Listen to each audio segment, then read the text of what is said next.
यानंतर आपण बघणार आहोत महत्त्वाच्या घडामोडींचा वेगवान आढावा। वेदांता फॉक्सकॉन प्रकल्पाबाबत माहिती अधिकारातून धक्कादायक बाब समोर आली आहे। तत्कालीन महाविकास आघाडी सरकारने दिरंगाई केल्यामुळेच हा प्रकल्प राज्याबाहेर गेल्याची माहिती समोर आली आहे। वेदांता फॉक्सकॉन बाबत MIDCने RTI अंतर्गत दिलेल्या माहितीवरून ठाकरे गटाचे खासदार अरविंद सावंत यांनी सवाल उपस्थित केलाय। एका दिवसात RTIला उत्तर कसं मिळालं आणि माहिती घेणारा संतोष गावडे कोण असे सवाल खासदार सावंत यांनी उपस्थित केलेत। या RTIमुळे हेच सरकार अडचणीत आलं असं सावंत म्हणतात। राज्यात सध्या प्रकल्पांच्या पळवापळवीवरून आरोप प्रत्यारोप सुरू आहेत। मराठवाड्याचा 10,000 कोटींचा प्रकल्प महाविकास आघाडी सरकारने नाकारला असा गंभीर आरोप केंद्रीय मंत्री भागवत कराड यांनी केलाय। भाजपचे प्रदेशाध्यक्ष चंद्रशेखर बावनकुळेंनी रेल्वे राज्यमंत्री रावसाहेब दानवेंची दिल्लीत बैठक घेतली। बैठकीला भागवत कराड, कपिल पाटील हे सुद्धा उपस्थित होते। विविध विषयांवर यावेळी चर्चा झाल्याचं कळतंय। भागवत कराड खोटी माहिती देत असल्याचं राष्ट्रवादी काँग्रेसचे प्रदेशाध्यक्ष जयंत पाटील यांनी म्हटलंय। प्रकल्पाला नकार देण्यात आला नाही, त्यांच्यासारख्या माणसांनी खोटं बोलणं शोभत नसल्याची टीका सुद्धा पाटलांनी केली।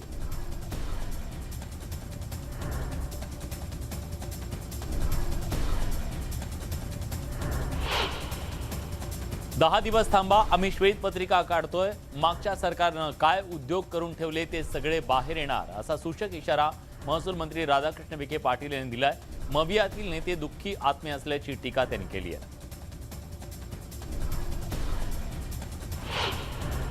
कॅबिनेट मंत्री संजय राठोड यांच्या विरोधात संजय देशमुख यांना ताकद देण्यासाठी उद्धव ठाकरे मैदानात उतरणार आहेत। उद्धव ठाकरे 3 डिसेंबरला पोहरादेवीच्या दर्शनाला जाणार आहेत। यावेळी ते बंजारा समाजाच्या मेळाव्याला सुद्धा हजेरी लावतील। भाजप कोर कमिटीची आज 8 वाजता महत्त्वाची बैठक होणार आहे। या बैठकीत मुंबई महापालिकेसह इतर मुद्द्यांवर चर्चा होण्याची शक्यता आहे। दिवसेंदिवस वाढत जाणाऱ्या कैद्यांच्या संख्येमुळे मुंबई शहरात नवीन कारागृह उभारण्याचा सरकार विचार करत आहे। यासाठी जागा शोधण्याचे आदेश उपमुख्यमंत्री देवेंद्र फडणवीस यांनी पोलीस महासंचालक आणि मुंबई पोलीस आयुक्त यांना मंत्रालयात झालेल्या बैठकीत दिले।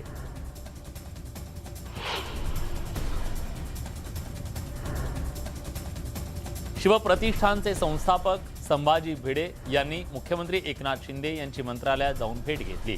यावेळी उद्योग मंत्री उदय सामंत सुद्धा उपस्थित होते। ही सदिच्छा भेट असल्याचं संभाजी भिडेंनी म्हटलंय। शिवसेना खासदार संजय राऊतांच्या जामीन अर्जावर 9 नोव्हेंबरला सुनावणी होणार आहे। जामिनासंदर्भात ईडीनं आज लेखी उत्तर सादर केलं, मात्र निकाल न्यायालयानं राखून ठेवलाय। बच्चू कडूंची नाराजी दूर करण्यासाठी अचलपूर मतदारसंघातील सपन प्रकल्पाला भरघोस निधी देण्यात येणार असल्याची चर्चा आहे। या प्रकल्पाला 500 कोटींच्या प्रशासकीय निधीला राज्य मंत्रिमंडळ बैठकीत मान्यता देण्यात येणार असल्याची चर्चा आहे। कोल्हापुरातल्या शाळकरी मुलीच्या बेपत्ता प्रकरणाला लव्ह जिहादचा रंग येतोय। त्यामुळे नितेश राणे यांनी राजवाडा पोलीस ठाण्यावरती मोर्चा काढला। संयमाचा अंत पाहू नका, अन्यथा आक्रमक आंदोलन केलं जाईल असा इशारा त्यांनी दिलाय। मुंबईत सुप्रिया सुळे आणि आदित्य ठाकरेंच्या विरोधात बॅनर लावण्यात आले। मराठा युवा सेनेकडून हे बॅनर लावण्यात आले।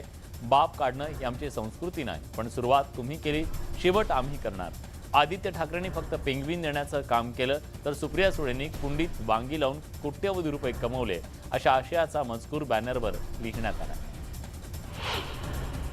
हैदराबादमध्ये काँग्रेसच्या भारत जोडो यात्रेत माजी मंत्री नितीन राऊत गर्दीमुळे पडले। त्यामुळे नितीन राऊत यांच्या कपाळाला दुखापत झाली असून पायाला सुद्धा मुका मार लागला। मोदींनी योगा संदर्भात महात्मा गांधींची कॉपी करून त्यांचं भांडवल केलं अशी टीका काँग्रेसचे प्रदेशाध्यक्ष नाना पटोले यांनी केली आहे। राहुल गांधी यांच्या भारत जोडो यात्रेच्या तयारीनिमित्त त्यांनी मॉर्निंग वॉक करत दिवसाची सुरुवात केली।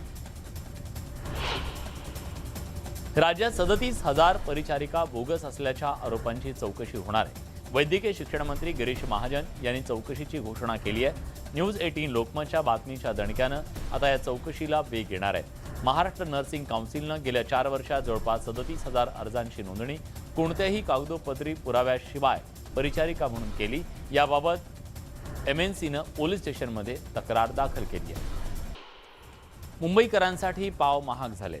कच्च्या मालाच्या दरवाढीनं लादी पावांच्या दरात 4 ते 5 रुपयांची वाढ झाली आहे। त्यामुळे मुंबईकरांसाठी वडापाव, पावभाजी महागणार आहे। डहाणूतील धानिवरी कोडबीपाडा इथं प्रधानमंत्री आवास योजनेतील घरकुल लाभार्थ्यांना वीज महावितरण विभागानं एका महिन्यात 1,29,000 बिल दिलं। वार्षिक उत्पन्न 20,000 रुपयांच्या जवळपास असलेल्या गायकर कुटुंबाला अचानक लाखोंच्या घरात बिल आल्यानं ते हैराण झाले।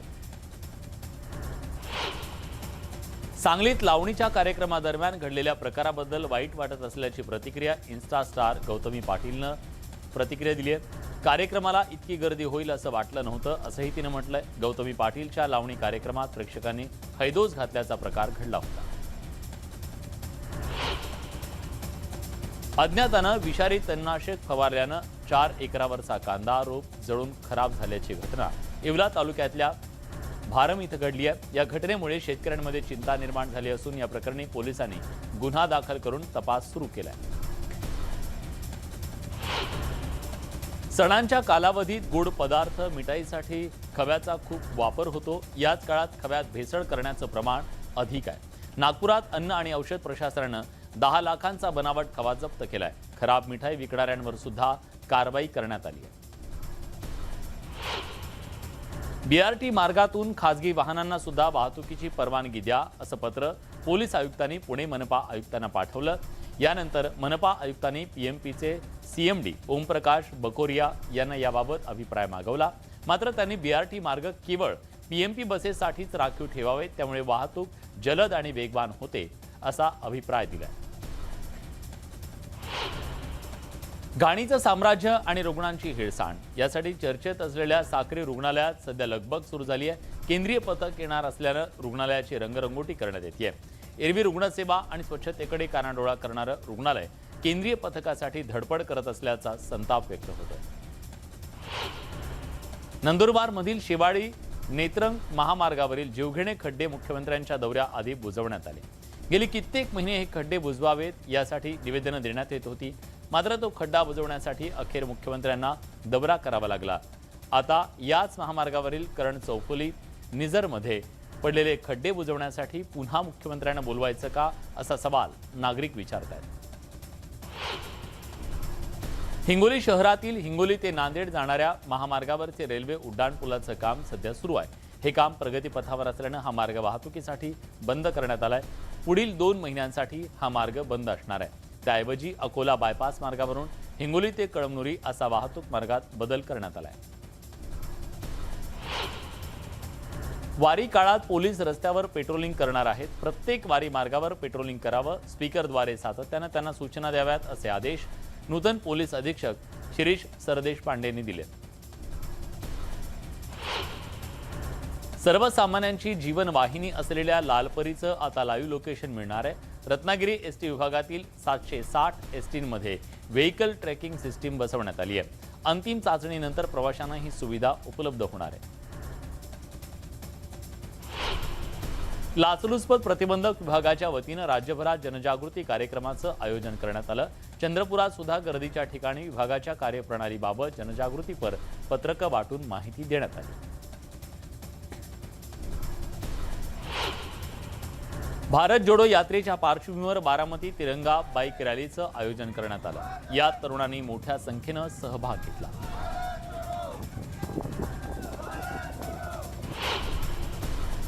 न्यूज 18 लोकमतच्या बातमीची कृषी विभागानं दखल घेतली आहे। राहता तालुक्यातल्या किलवड गावातल्या बाबुराव गमे या शेतकऱ्याला नुकसान भरपाईपोटी गुंठ्याला अवघ्या 5,000ची भरपाई देण्यात आली।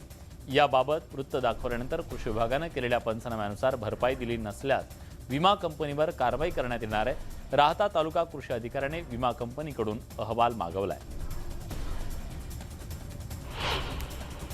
राज्य सरकारनं भूविकास बँकेच्या कर्जदार शेतकऱ्यांना कर्जमाफी देण्याचा निर्णय घेतला असून या निर्णयाचा धुळे आणि नंदुरबार जिल्ह्यातल्या शेतकऱ्यांना लाभ होणार आहे। धुळे नंदुरबार जिल्ह्यातील एकूण 665 सभासदांचे सुमारे 21,75,00,000 रुपयांचं कर्ज माफ होणार असल्याची माहिती भूविकास बँकेच्या धुळे शाखेच्या वतीनं देण्यात आली.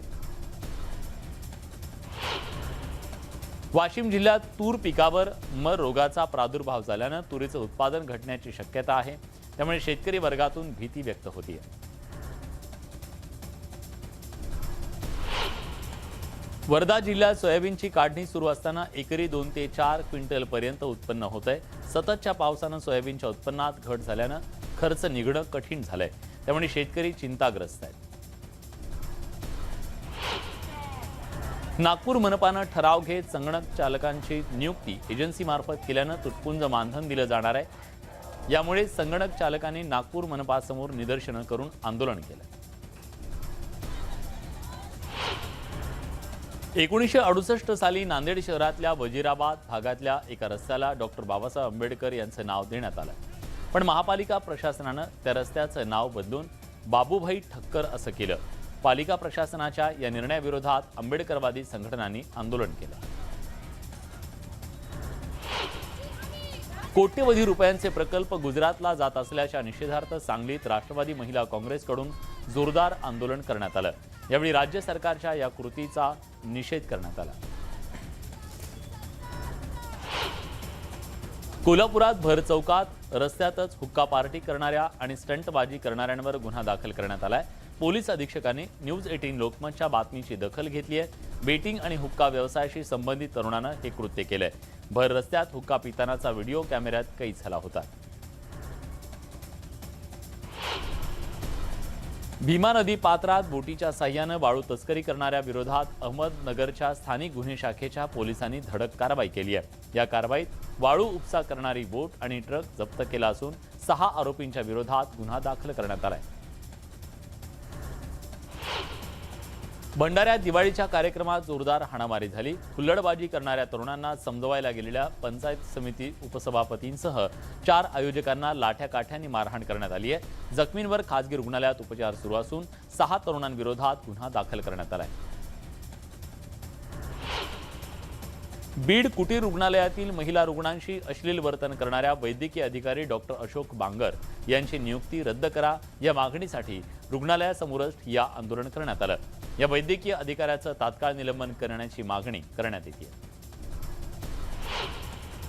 बीडच्या केज शहरात शेतकऱ्याला भर रस्त्यात अडवून 2 मोबाईलसह 49,500 रुपयांची रक्कम लुटल्याची घटना उघडकीस आली आहे. या प्रकरणात केज पोलिसांनी 2 आरोपींना अटक करून त्यांच्याकडून मोबाईल व रक्कम हस्तगत करून शेतकऱ्याला सुपूर्द केली. घरफोडी प्रकरणातील आरोपीचा 1 किलोमीटर पाठलाग करून त्याच्या मुसक्या आवळण्यात बीड पोलिसांना यश आलंय. घरफोडी करून 1,67,000चा मुद्देमाल चोरीला गेला. त्यात 3 आरोपींचा समावेश आहे. बीडच्या माजलगाव शहरात 100-200च्या बनावट नोटांचा चलनात वापर होत असल्याचा गंभीर प्रकार समोर आलाय. या प्रकरणी बनावट नोटा चलनात आणणाऱ्या विरोधात कारवाई करावी अशी मागणी लोकांकडून केली जाते. मालकाचा विश्वास संपादन करून लाखो रुपयांचे सोन्याचे दागिने, नाणी, बिस्किट आणि विदेशी कंपनीचं घड्याळ चोरी केलेल्या नोकराला बिहार येथून 24 तासाच्या आत अटक करण्यात आली आहे. मुंबईच्या कांदिवली पोलिसांनी ही धडक कारवाई केली आहे. मुंबई गोवा महामार्गावरील भोसे घाटाच्या वळणावर पलटी होऊन गॅस गळती झालेल्या टँकरला 6 क्रेनच्या साह्यानं उचलण्यात आलंय. तब्बल 19 तासानंतर टँकरला उचलून सुरक्षित ठिकाणी ठेवण्यात आलं. दरम्यान भोसे घाट 1 तास वाहतुकीसाठी बंद ठेवण्यात आला होता. पदवीधर मतदारसंघाच्या निवडणूक संदर्भातल्या बैठकीसाठी माजी आमदार चैनसुख संचेती हे जात असताना बोथा घाटात एसटीनं त्यांच्या गाडीला धडक दिली. त्यात गाडीचं मोठं नुकसान झालं असून कुणालाही इजा झालेली नाही. जुन्नर तालुक्यातल्या पारगाव मंगरुळ इथल्या चौकात वेगानं येणाऱ्या कारनं रस्ता ओलांडणाऱ्या दुचाकीला जोरदार धडक दिली. या अपघातात दुचाकीवर मागे बसलेली महिला आणि तिच्यासोबत असलेलं छोटं बाळ हवेत उडून खाली पडलं. त्यामुळे रस्त्यावर दुभाजक बसवण्याची मागणी जोर धरू लागली आहे. दौंड तालुक्यातील पुणे सोलापूर महामार्गावरील मळद या ठिकाणी पुण्याकडे भरधाव वेगानं जाणाऱ्या डंपरचा स्टेअरिंग रॉड तुटल्यानं डंपर पुलावरून 30 ते 35 फूट खाली कोसळला. सुदैवानं लेनवर वाहन नसल्यानं मोठी दुर्घटना टळली आहे. जामखेड येथील प्रसिद्ध व्यापारी महेंद्र बोरा यांचा देवदर्शनावरून परतताना अपघाती मृत्यू झालाय. पोखरीजवळ कार उलटून महेंद्र बोरा जागीच ठार झाले, तर त्यांच्या पत्नी रेखा, सून जागृती आणि नातू भूषण गंभीर जखमी झाले. चंद्रपूर ताडोबा अंधारी व्याघ्र प्रकल्पातील सेलिब्रिटी वाघीण अशी ओळख असलेल्या मायाचं पर्यटकांना दर्शन झालं. ती पुन्हा एकदा आई झाली असून मोहर्ली गेटवर बुधवारी सकाळी पर्यटकांना तिचं बछड्यासह दर्शन झालं. माया आणि बछड्याला पाहून पर्यटकांची सफारी सुफळ झाली. दिल्लीतील तालकटोरा स्टेडियममध्ये पार पडलेल्या आंतरराष्ट्रीय कॅटल बेल स्पर्धेत मिरजच्या सिद्धार्थ विजय सरपोतदार यांनी सुवर्णपदक पटकावलंय. 24 किलोग्रॅम वजनाच्या कॅटल बेल 83 वेळेला 8 मिनिटात उचलला. 16 देशातील 250हून अधिक स्पर्धकांनी या स्पर्धेत सहभाग घेतला.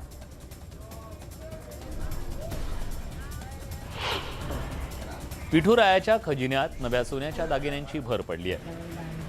कल्याणमधील भक्त वंदना म्हात्रेंनी विठ्ठलाला 19 तोळे वजनाचा चंद्रहार अर्पण केलाय.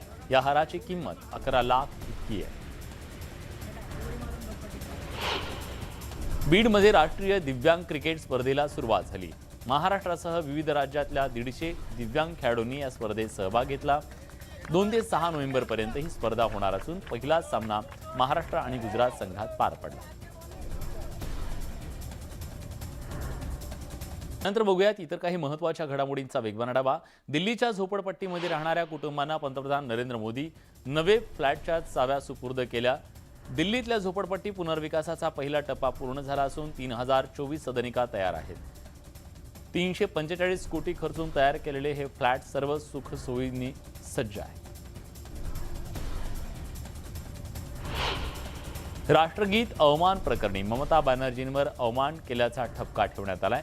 16 नोव्हेंबरला कोर्ट निकाल देणार आहे. भाजपचे नेते विवेकानंद गुप्ता यांची सेशन कोर्टात याचिका दाखल करण्यात आली होती.